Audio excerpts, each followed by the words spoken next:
Okay, so some of the vulnerabilities with regard to climate change that Santiago, Chile is experiencing is flooding. Flooding is a common problem. Drought is common. They suffer from landslides and they suffer from wildfires. Obviously, wildfires come as a result of drought, um, as well as flooding.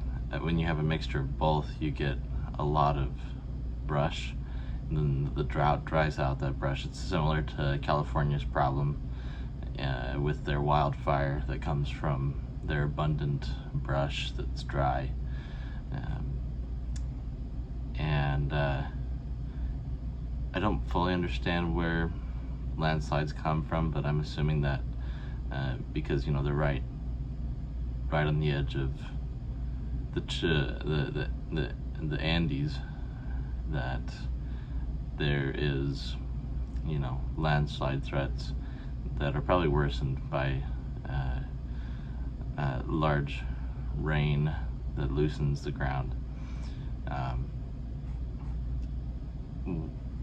What might happen to the city in the future if it continues business as is and no steps are taken to increase its resiliency? Well, what I read was a really big threat for their future if they don't change some things is water stress.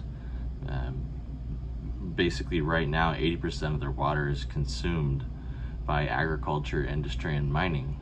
So with only 20% left to keep everybody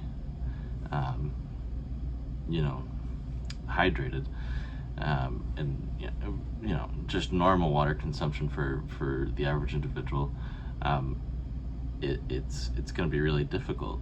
Their industry, mining, and agriculture is only growing right now. Their population is growing as well, but the water that's available to them is not growing. So they really face what I read was actually one of the highest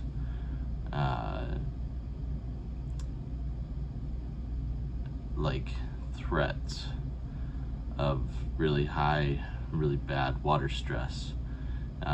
They said in 2050 is when they expect some serious problems to arise if things continue as they are. And something unique about the city's culture or history that impacts its response to climate change is Chile's president. His name is Gabriel Boric. He's the youngest president ever in Chile's history, and he has had a really strong green agenda. And he hired, let's see, her name is Maisa Rojas. She's a well-known sustainability scientist, and she's one of his top advisors, and the two of them together are really having a significant impact on the future of Chile. And they actually have a climate change framework law now that sets a goal to have net zero for the whole city by 2050, which is a big deal. That's not something easy to pull off. So the fact that they're working towards that is awesome. And yeah.